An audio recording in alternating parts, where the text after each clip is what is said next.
Salut tout le monde et bienvenue sur Créativité, le podcast qui parle un peu de thé mais surtout de création. Je m'appelle Karel, dans la vie je suis dessinatrice, illustratrice, autrice de romans et je travaille depuis plus de 15 ans dans le cinéma d'animation. Mais vous me connaissez peut-être sous mon nom d'artiste ou de booktubeuse, Kodaleya.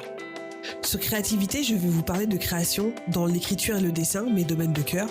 Ici, je vais aborder mes coups de boost, mais aussi mes coups de mou, mes retours d'expérience, mais mes aventures, mes peurs, mes angoisses, mes réflexions et mes expériences passées, actuelles et futures. Vous pouvez d'ores et déjà retrouver ce podcast sur Instagram, sur le compte créativité.podcast, donc créativité, THE à la fin, et le tout sans accent. Mais ne vous inquiétez pas, tous les liens seront dans les notes de l'épisode. En attendant, prenez une bonne boisson chaude et bonne écoute. Salut à tous et bienvenue dans ce nouvel épisode de podcast. Je vous remercie beaucoup d'avoir attendu puisque si vous arrivez sur cet épisode, il y a eu un petit interlude de quelques semaines puisque j'étais malade et si vous entendez ma voix, c'est pas encore tout à fait ça, même si ça s'est un petit peu amélioré. Au moins j'ai un peu moins de maux de tête, mais on va essayer de faire avec parce que sinon je suis pas sortie des ronces. Donc je voulais revenir dans cet épisode de podcast en fait pour vous faire un petit retour d'expérience qui va toucher à la fois le dessin et aussi le podcast notamment. Je voulais vous faire un petit retour d'expérience de Patreon. Mais avant, je vais vous parler du thé que je suis en train de boire. Je sais plus si j'en ai déjà parlé, mais c'est un des deux thés que je prenais quand j'allais au Chocolat d'Édouard, le fameux, donc où j'ai écrit une grosse partie de mon dernier roman. C'est le thé le Roi Salomon, qui est en fait un thé un peu similaire à la Reine de Saba. Donc je prenais ou la Reine de Saba ou le Roi Salomon là-bas. Donc c'est un thé, on va dire pêche abricotée, à la différence de la Reine de Saba qui est un thé noir. Donc le Roi Salomon est un thé vert, donc un petit peu plus doux. Sinon après il a un petit peu les mêmes notes d'abricot et tout ça, donc voilà les notes fruitées que j'aime beaucoup. Je conseille fortement ces deux-là parce qu'ils sont vraiment très bons. Donc pour le coup je vais vous parler aujourd'hui donc de Patreon, de mon expérience avec Patreon, du recul que je peux avoir puisque je l'ai ouvert il y a quasiment 4 ans. Et qu'est-ce que ça m'a apporté, qu'est-ce que j'aime justement dans Patreon pour partager qu'est-ce qui a été difficile pour moi et qu'est-ce qui est encore un petit peu difficile.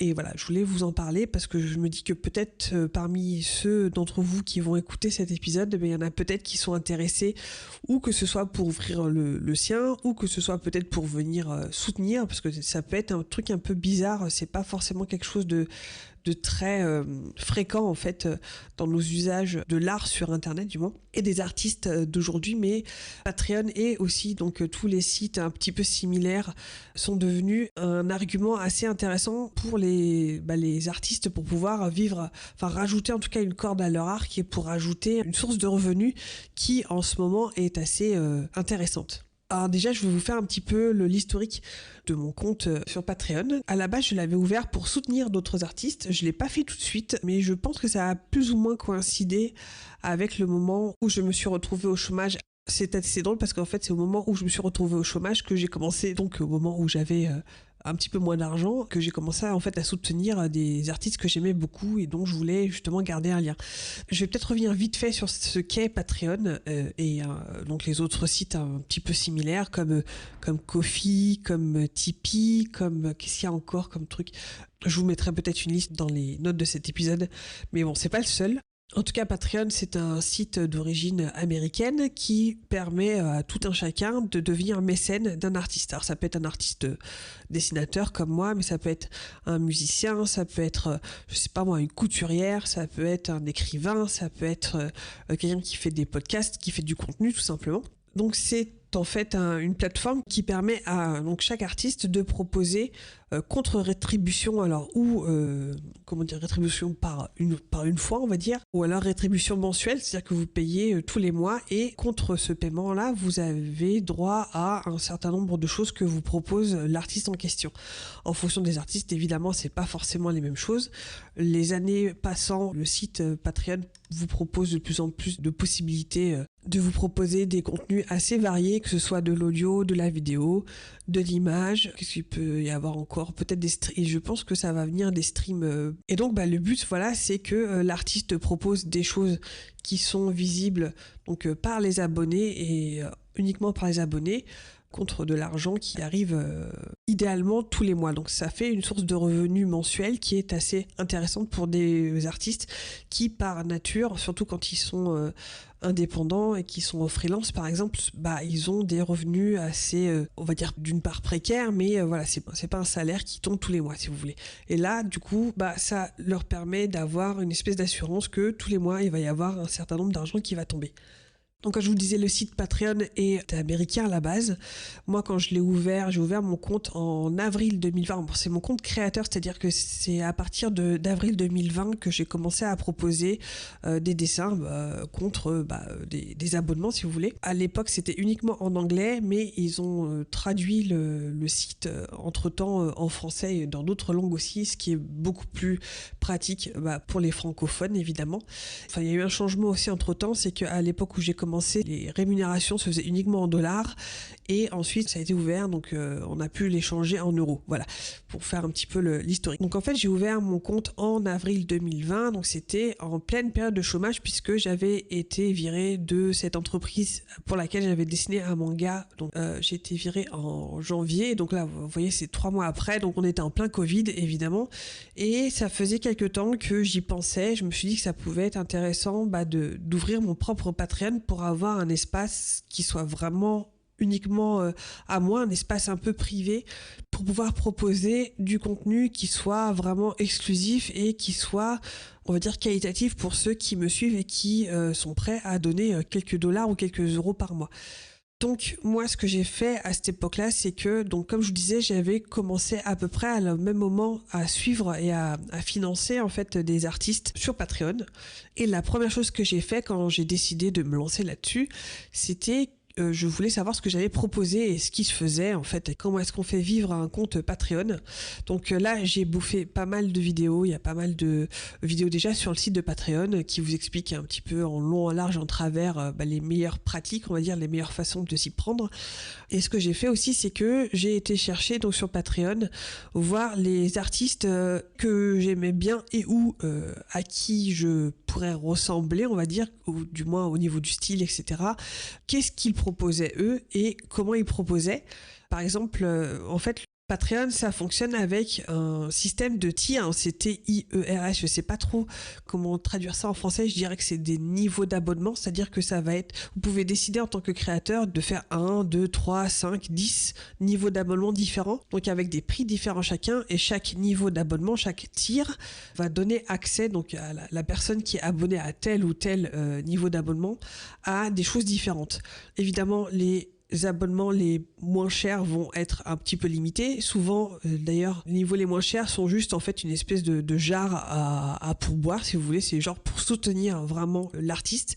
Et ensuite, quand on monte dans les prix, que ça peut être... Alors ça, c'est vraiment en fait à l'artiste de définir le prix de chacun de ses niveaux d'abonnement. Et ça peut aller jusqu'à peut-être 100, 150 dollars à l'époque ou 150 euros. Enfin, vraiment, c'est vraiment très large. Moi, à l'époque, ce que j'avais fait, c'est que j'avais vu que c'était assez courant d'avoir 3 tiers, donc 3 niveaux d'abonnement. J'avais décidé donc d'en faire 3, c'est-à-dire il y avait le macaron à 1 dollar, le croissant à 5 dollars et l'éclair à 10 dollars. Et ça a été le cas en gros d'avril 2020 jusqu'à décembre 2020. J'ai tenu donc quasiment toute l'année 2020 avec ça, et je vous expliquerai pourquoi j'ai changé après, puisque après, à partir de janvier 2021, j'ai décidé de passer à un niveau d'abonnement unique, donc de 5 euros cette fois-ci, donc on était passé en euros entre temps, qui donne accès à tout, et pas un niveau d'abonnement qui donne accès à peu de choses, et puis 5 euros qui donne un petit peu plus, et 10 euros qui donne à la totalité en fait de ce que vous pouvez proposer. L'avantage justement de regarder ce que font les autres, c'est aussi de savoir en fait qu'est-ce que vous allez proposer comme contenu en fait. Évidemment, si vous êtes artiste, vous n'allez pas forcément proposer des chansons ou je ne sais quoi, mais c'est intéressant de savoir parce que il y en a plein qui vont proposer beaucoup de choses différentes et à voir ce que vous voulez faire, ce que vous pouvez faire aussi, qu'est-ce qui est dans vos cordes, qu'est-ce qui va peut-être ne pas vous demander trop de temps. Moi, je sais que ce que je voulais pas faire, c'était des tutos parce que je suis pas bonne là-dedans, je me sens pas à l'aise à l'idée de faire des tutos, tout en sachant que c'est quelque chose qui marche très très bien les tutos, au contraire. Ça amène pas mal de gens, justement, des jeunes artistes qui sont intéressés à savoir comment vous faites ceci, comment vous faites cela, qui sont aussi souvent assez intéressés par exemple, des packs de brushes que vous pouvez mettre à disposition derrière votre paywall. Il y en a qui faisaient aussi des envois d'articles physiques une fois par mois, une fois tous les 2-3 mois. Il y en a qui faisaient par exemple carrément des sketchbooks. Il y en a qui envoyaient du coup à chacun de leurs abonnés, évidemment, qui payaient le niveau d'abonnement adéquat, on va dire, parce que ça, en général, ça coûtait plus cher que juste poster un dessin.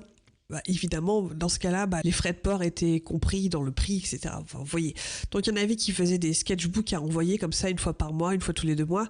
Il y en avait donc qui faisaient des prints, qui faisaient des planches de stickers, ou même carrément qui développaient des mugs qu'ils envoyaient tous les trimestres ou quelque chose comme ça. Donc ça, je savais que tout simplement ça, je ne pouvais pas faire parce que ça allait être compliqué, parce que je ne me voyais pas faire du contenu comme ça vraiment de manière hyper régulière. C'est super intéressant, mais ça vous oblige, vous en tant qu'artiste, d'honorer en fait ces trucs là, et donc d'être très rigoureux et très très productif, parce que si quelqu'un payait 15 euros ou 15 dollars par mois pour avoir son mug ou sa planche de stickers, il faut les sortir en fait. Donc ça prend du temps à créer, parce que c'est une planche de stickers par exemple différente chaque mois ou chaque voilà. Je vois par exemple, je crois c'est Sonia Stegman qui fait ça sur son Patreon. Donc elle a une planche de stickers différente avec un thème différent chaque mois, et donc elle passe en fait tout le mois à travailler là-dessus pour le Patreon du mois suivant. Moi, ce que je voulais faire, donc par rapport à tout ça, donc en fait, ça m'a permis, comme je vous disais, de savoir qu'est-ce que je ne voulais pas, qu'est-ce que je ne pouvais pas produire, en tout cas comme contenu sur Patreon, qu'est-ce que je voulais pas proposer comme contenu sur Patreon. Et moi, ce que je voulais viser, c'était en fait du contenu que je pouvais faire assez facilement. Alors, au début, mon Patreon était vraiment réservé au dessin. J'ai, je crois, à peine parlé de tout ce qui était écriture, à part les dessins que j'ai faits de mes personnages. Ça rentrait un petit peu dans le cadre, ça va. Mais je l'ai ouvert bien plus tard au podcast, ça je vous en parlerai après. Mais vraiment tout au début, donc pendant 3 ans quasiment, ça a été vraiment du art exclusif, vraiment exclusif à tout ce qui est dessin.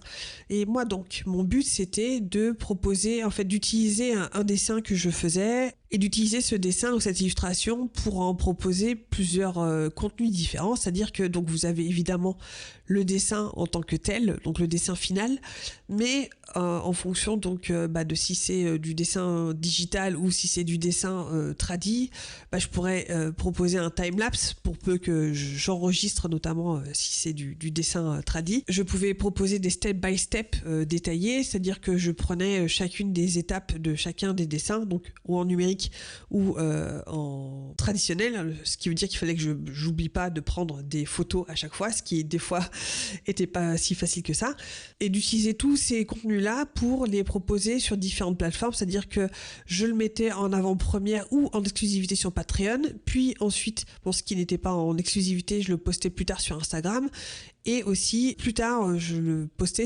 notamment sur YouTube quand il y avait des timelapses. Si c'était des lives Twitch, c'était pareil, je pouvais reposter en fait le replay si vous voulez sur ma chaîne YouTube et la mettre à disposition donc au patron pour qu'il puisse avoir un accès en avance la plupart du temps ou un accès exclusif. Ça, après, c'est en fait à vous, artistes, de décider.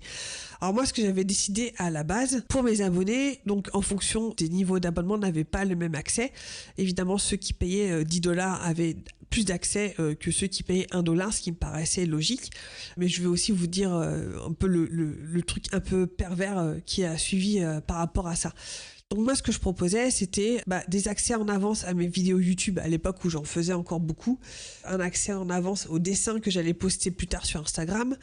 Il y avait aussi des dessins directement en exclusivité, tout comme il y avait aussi des vidéos en exclusivité donc qui sont disponibles uniquement sur mon Patreon, alors que ce soit des timelapses, que ce soit des dessins ou des croquis, ça peut être vraiment plein de choses différentes. À l'époque, il y avait aussi l'accès aux dessins en haute qualité, en PNG de très bonne qualité, ce qui n'est pas forcément le cas sur Instagram où l'image est en tout petit et on peut pas vraiment profiter des détails. Donc ça, c'est quelque chose que je proposais sur mon Patreon. Vous aviez aussi des sneak peeks des coulisses, c'est-à-dire voilà des photos de justement quand je prenais des whips si vous voulez, les photos du dessin qui est en train de se faire, qui est à l'étape du dessin, qui est à l'étape du croquis, qui est à l'étape de l'ancrage, enfin vous voyez, ce genre de choses. Ça peut être aussi par exemple des photos de mon bureau qui est complètement sans dessus-dessous, enfin vraiment avoir en fait un accès à vos coulisses en tant qu'artiste, voilà. Et ça peut être intéressant, c'est toujours quelque chose que moi personnellement j'aime bien voir comment les gens vivent et comment les artistes vivent aussi, c'est toujours intéressant. Je proposais donc aussi, comme je vous disais, des work in progress, c'est-à-dire des étapes un petit peu intermédiaires de chacun des dessins, des croquis, pareil, alors que ça peut être ou exclusif ou en avant-première, des step by step. Donc ça c'était un petit peu long à faire, c'est-à-dire que je rassemblais sur un seul document chacune des étapes pour faire un dessin, c'est-à-dire que je partais de l'idée, de quoi je m'inspire, et puis ensuite le premier croquis, le deuxième croquis un peu plus poussé, le croquis final, tout ça vraiment tout détaillé et avec un petit texte à côté qui expliquait vraiment chacune des étapes. C'était un petit peu laborieux à faire, c'était assez long, en plus du dessin évidemment, et ça je dois dire que j'ai plus ou moins arrêté parce que c'était vraiment, ça bouffait du temps à faire.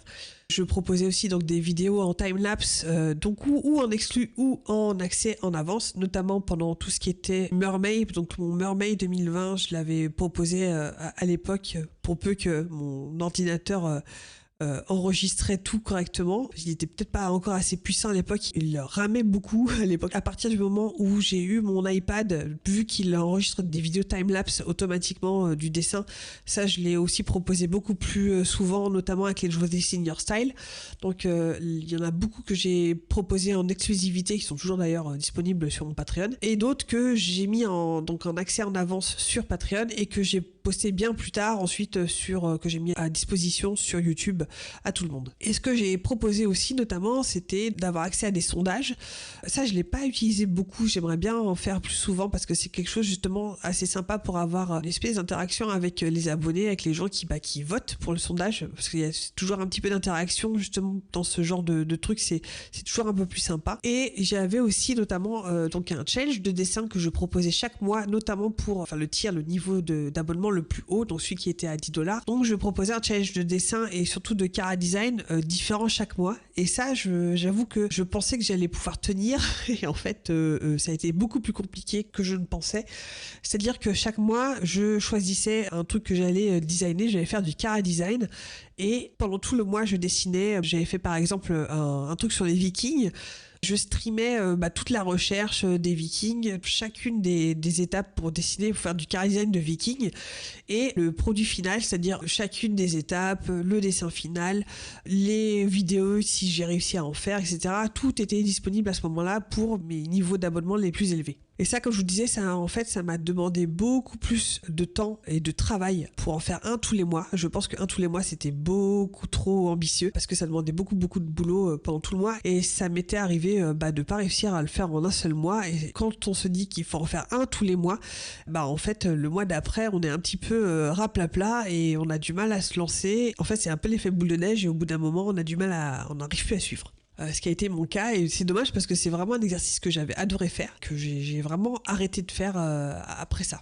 Et évidemment, récemment, ce que j'ai fait, donc quand j'ai ouvert ce podcast créativité, je me suis dit que j'allais l'incorporer évidemment dans mon Patreon, et donc c'est un contenu en plus que j'ai proposé, c'est-à-dire que c'est complètement différent cette fois-ci. Chaque podcast que je proposais donc sur les plateformes en public, etc., je le postais une semaine avant, en avant-première sur mon Patreon, et je pensais aussi donc faire un épisode exclusif, toujours disponible sur Patreon, une fois par mois. Donc en gros, les gens sur Patreon ont 3 épisodes, alors que les gens lambda sur toutes les plateformes en ont 2 par mois. Alors ce qu'il faut savoir aussi, c'est que quand je l'ai ouvert, j'ai eu beaucoup de mal à me décider sur quelle langue j'allais employer pour ce Patreon-là. Parce que au début, je pensais le faire qu'en anglais parce que je voulais essayer d'ouvrir mon Patreon vraiment à un public le plus large possible. D'ailleurs, dans les premières personnes qui m'ont soutenu, il y avait des gens qui venaient vraiment du monde entier, des États-Unis, du Canada, etc.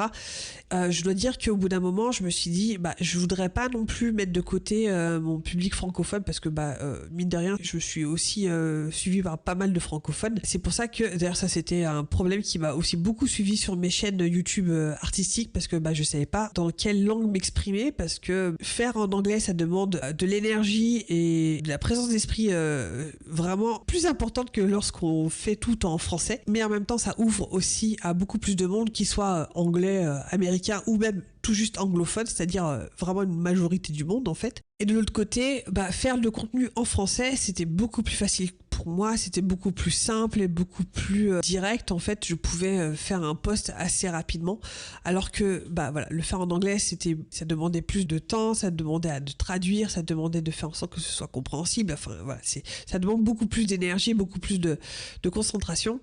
Et je me suis dit, je vais essayer de le faire en français et en anglais.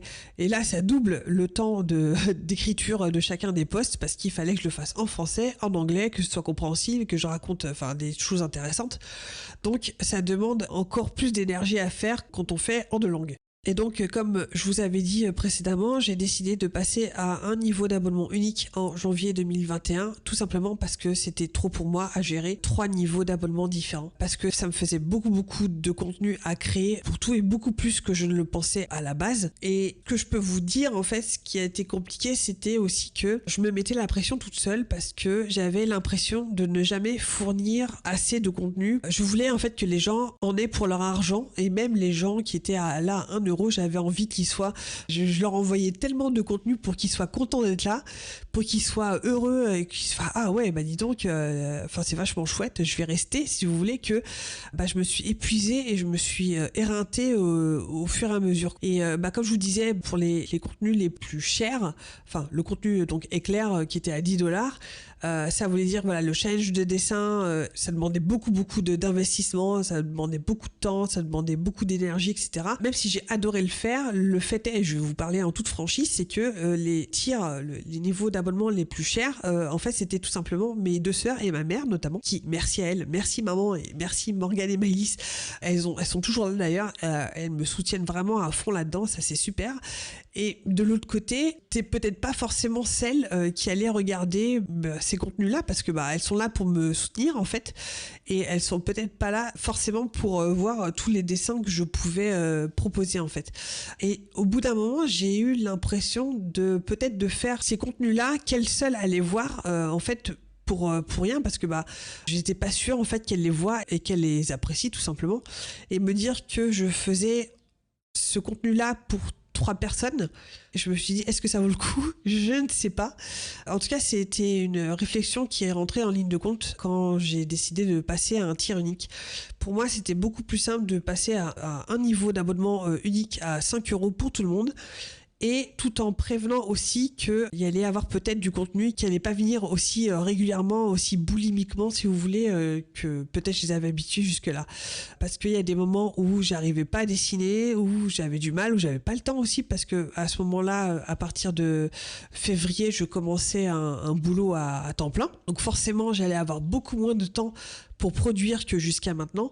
Et je me disais que ça allait être compliqué justement de pouvoir avoir assez de contenu à fournir pour 3 niveaux d'abonnement différents que pour un seul, quoi. D'autant que, comme je vous disais, comme je me mettais vraiment une pression de ouf pour essayer de fournir du contenu tout le temps, du contenu de qualité, du contenu varié, etc. C'était très compliqué pour moi à gérer, et le fait d'avoir changé donc en un tiers unique en janvier, ça m'a vraiment... je me suis relâchée un petit peu, en tout cas, cette pression-là c'est un peu évaporé, et tant mieux, parce que c'était vraiment très dur à faire et à continuer sur la longue durée en fait. Et petit à petit, justement, après, j'en suis venue à simplifier en fait la langue que j'employais, c'est-à-dire que je me suis vraiment limitée au français, qui a fait malheureusement aussi partir les gens qui me soutenaient, qui ne parlaient pas français. Ça, c'était le risque, évidemment. C'était un risque que j'étais prêt à prendre, parce que vraiment écrire en français et en anglais, c'était vraiment aussi encore plus d'énergie à mettre dedans. Et moi, ce que j'ai aimé avec Patreon, je vais vous parler un petit peu des avantages et des choses que j'apprécie encore vraiment beaucoup. à utiliser avec Patreon, en fait, c'est le fait d'avoir un endroit à soi, un endroit vraiment privilégié où on poste vraiment ce qu'on veut, au rythme où on veut et où il n'y a pas la pression d'un algorithme ou autre qui cache vos dessins, notamment Instagram, c'est de toi que je parle, où sur Instagram, on est très très vite sous le joug en fait des likes et des vues et mon truc il a pas été vu et j'ai peu de commentaires, etc. Et on s'est décarcassé pour avoir une illustration que personne n'aura regardé parce que l'application elle a décidé de pas le montrer du tout aux gens qui vous suivent. Et ça, c'est un petit peu lassant à la fin et ça provoque beaucoup d'anxiété, beaucoup d'angoisse et beaucoup de choses très négatives. Ça, c'est aussi quelque chose de laquelle je me suis éloignée. Voilà, je me suis éloignée de ça et j'ai essayé de prendre de la distance par rapport à ça. Le fait que, voilà, de pas avoir ces statistiques augmenter autant qu'on le voudrait, de se voir stagner pendant littéralement des années, ça peut mettre un coup au moral. Et là, le fait d'avoir un endroit vraiment cosy où il y a en fait bon, certes, il y a très peu de gens qui vous suivent, mais ces gens-là, en fait, c'est un peu comme la newsletter, si vous voulez, c'est que vous postez quelque chose, ils reçoivent un mail et ils peuvent aller voir directement sur leur PC ou sur leur tablette ou sur leur téléphone ce que vous venez de proposer. Et voilà, d'avoir cet endroit-là où vous pouvez, en fait, proposer directement et que vous êtes sûr, en fait, que toutes les personnes, au moins, auront eu une notification comme quoi vous avez posté quelque chose. Après qu'ils ouvrent ou pas, ça c'est secondaire, mais voilà, il n'y a pas de l'algorithme qui va sciemment cacher vos trucs à la moitié ou voire les 3/4 de vos followers parce qu'il a décidé que. L'une des autres choses que j'aime justement avec Patreon, c'est les interactions qu'on peut avoir avec les abonnés. Même si je pense que, après c'est peut-être moi, c'est mon côté un peu insatisfait, c'est qu'on a toujours envie d'en avoir un peu plus, mais à chaque fois qu'on en a, c'est vraiment le feu d'artifice, quoi, parce que on a un retour directement et souvent assez étayé sur ce qu'on vient de proposer. C'est pas juste, ouah, j'adore, génial, et puis cœur emoji, quoi. Souvent, c'est un petit peu plus élaboré, c'est plus, vu qu'il y a un contact beaucoup plus proche avec ces personnes-là, qui ont, mine de rien, ont fait l'effort de donner de l'argent comme ça chaque mois. Il y a plus d'implication, il y a plus d'investissement aussi de leur part et souvent ça donne encore plus de valeur en fait à leur retour et ça non seulement j'adore et j'ai envie de remercier tous mes abonnés qui ont pris le temps de me laisser des petits commentaires et ça fait vraiment toute la différence. Donc c'est une petite communauté comme ça qui s'est forgée, qui s'est formée avec des gens que justement qui me connaissent ou qui me connaissent pas, qui m'ont suivi sur Twitch et qui m'ont suivi aussi sur Patreon. Et c'est vraiment super, voilà, une toute petite communauté vraiment de gens qui sont plus proches que vous, que le reste, que les gens anonymes en fait qui peuvent vous suivre souvent sur les réseaux sociaux, etc. Et en plus je le trouve assez simple à utiliser, c'est vraiment quand vous avez envie de poster un truc, hop, une image, bim bam boum, c'est fait. Vous pouvez la programmer, vous pouvez la mettre en accès anticipé, c'est-à-dire que les gens qui sont abonnés chez vous vont avoir le contenu donc en avance et à partir de telle date, le contenu peut être visible par tout le monde. Ce que j'avais oublié de dire, c'est que quand vous êtes sur Patreon, vous pouvez très bien en fait suivre des gens sans jamais être abonné. Pour peu que ces artistes-là en fait postent des choses visibles pour tout le monde sur Patreon, vous avez accès à ce contenu-là. Vous pouvez choisir en tant qu'artiste de poster du contenu ou pour tout le monde qui sera visible à tout le monde ou qui sera visible uniquement ou à tous les abonnés ou à tel ou tel niveau d'abonnement si vous en avez évidemment. Donc c'est assez flexible à ce niveau-là et donc vous pouvez très bien avoir des gens qui vous suivent. Moi notamment par exemple, ça fait quelques temps que je fais des recos parce que voilà, je suis tombée sur une chaîne YouTube que j'adore et que j'avais envie de partager avec les gens qui me suivent. Et ça, c'est par exemple un contenu que je vais proposer à tout le monde. C'est-à-dire que vous n'êtes pas obligé d'être abonné pour avoir ce contenu-là.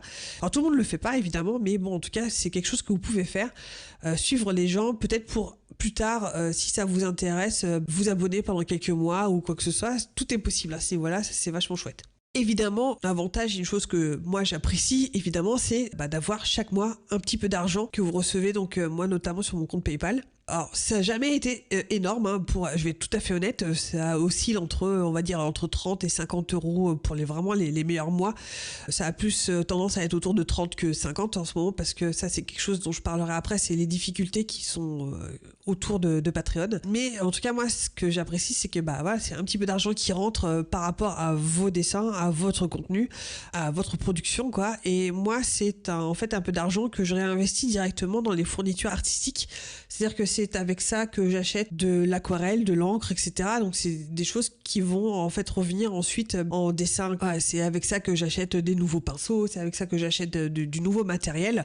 Voilà, c'est pas avec ça par exemple que je paye mon loyer ou quoi que ce soit, parce que bon, déjà c'est pas énorme, mais c'est pas mon revenu principal évidemment.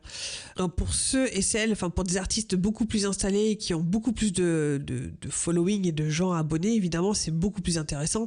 Je donne un ordre d'idée, mais par exemple, il y en a qui arrivent à se faire 200, 300, 400, 500 euros par mois, et ça évidemment pour un créateur de contenu ou pour un artiste c'est quand même assez énorme.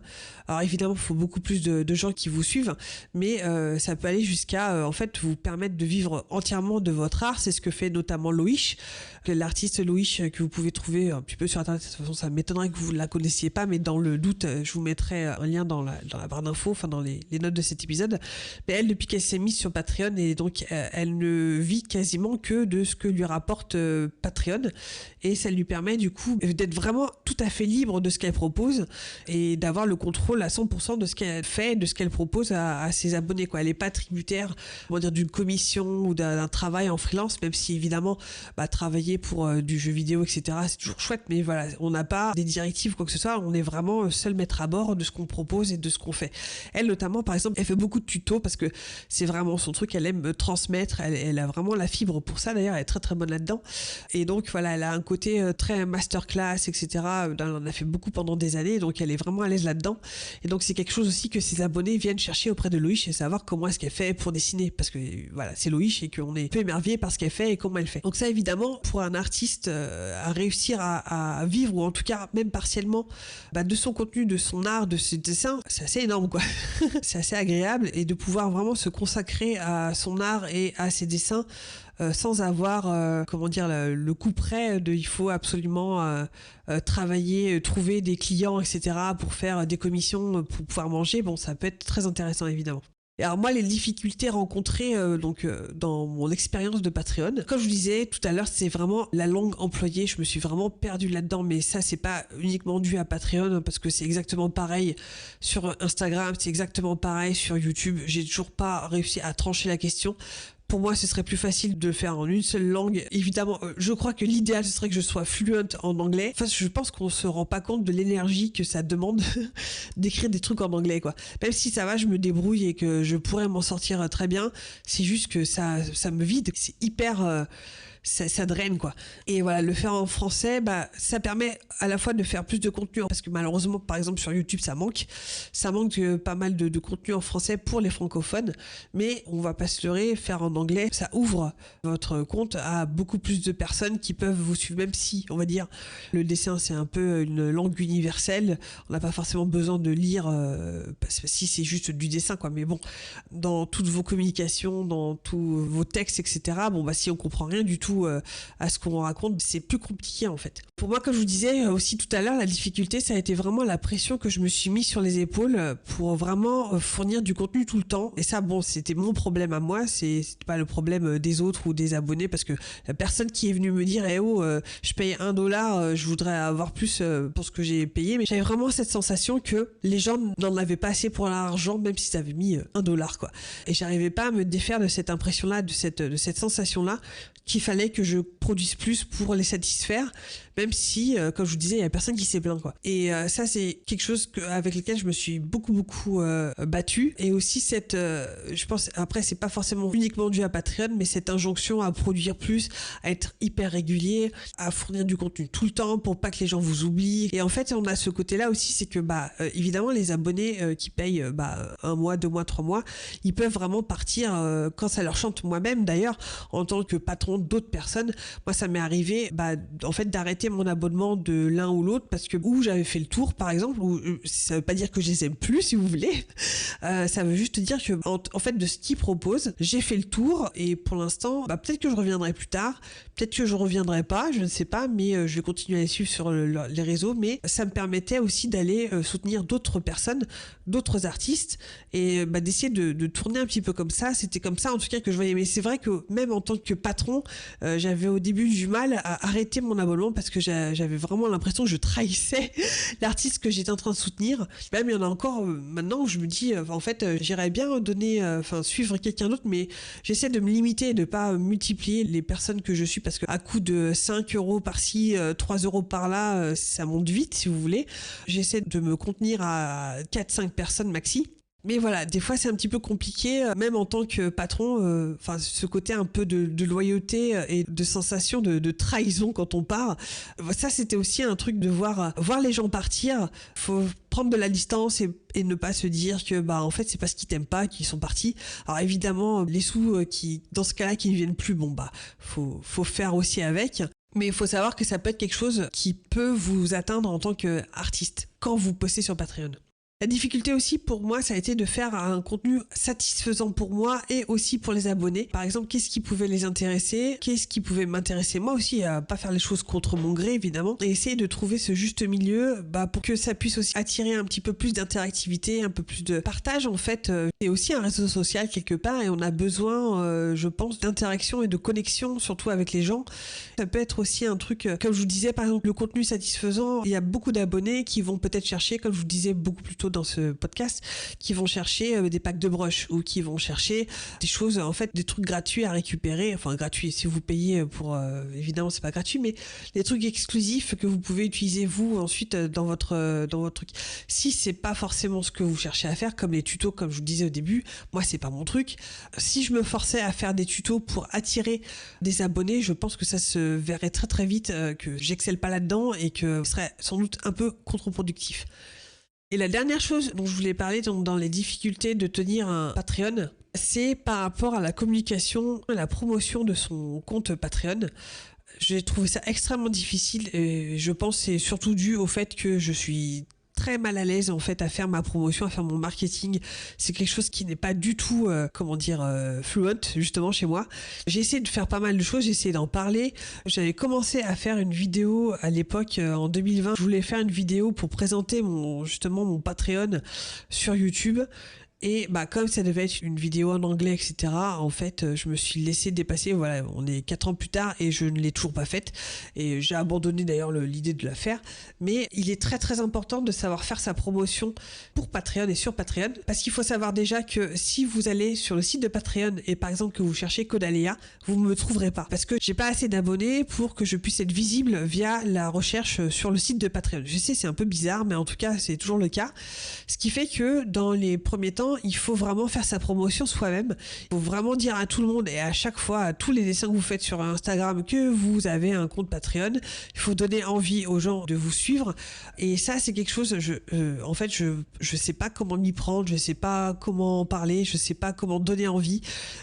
Pendant toute la période de, justement, des Jothy Senior Style et aussi du Kiss Art February, Raylo que j'avais fait à l'époque, ce que je faisais par exemple sur Instagram, c'est que à chaque fin du carrousel, je mettais un petit visuel dans genre Join me on Patreon avec un dessin, vous pouvez trouver timelapse, machin, etc. Et ça, je l'ai fait quelques fois. J'ai aussi posté des sneak peeks, notamment des cara design que j'ai fait exclusivement pour Patreon, en me disant tiens, ça va peut-être titiller l'intérêt des gens. Et en fait, force est de constater que j'ai l'impression que pas vraiment. Entre le fait de me rendre compte que en fait ça n'a pas vraiment marché, bon, qu'est-ce que tu pourrais faire autrement, ou alors est-ce qu'il faut juste persévérer et continuer à faire la promotion comme ça, parce que peut-être que ce sera la 10e, la 15e ou la 20e image que les gens verront qui va les faire basculer et les faire devenir actifs, si vous voulez. Je ne sais pas. Peut-être que justement c'est quelque chose que j'aurais peut-être dû faire persévérer, mais en fait j'ai très très vite baissé les bras et c'est quelque chose, la promotion de mon art et la promotion de moi-même, marketing, etc., c'est assez compliqué pour moi à gérer. Et pour Patreon, c'est aussi un peu la clé, hein. C'est très très important de parler de ce qu'on fait, de ce qu'on poste sur tous les réseaux sociaux, sur Twitter, sur Instagram, etc., parce que comme je vous disais, si vous ne dites pas que vous avez un Patreon, est-ce que vous pouvez y trouver? C'est un petit peu compliqué. Et c'est pour ça que j'essaie d'en parler à chaque fois que j'ai un podcast, de dire qu'il y a un épisode exclusif disponible sur Patreon, parce que peut-être que ça peut attirer des gens. Et d'ailleurs, le fait d'avoir proposé en plus des podcasts sur mon Patreon. C'est ce qui a amené des nouveaux abonnés à venir s'abonner à mon Patreon. C'était justement cette curiosité d'avoir tiens, il y a ce nouveau contenu là qui est vraiment très différent de ce qu'il y avait avant. Et ce qui fait qu'il y a des gens, je pense là, des abonnés qui me suivent majoritairement pour mon podcast. Dites-moi si je me trompe, je ne sais pas.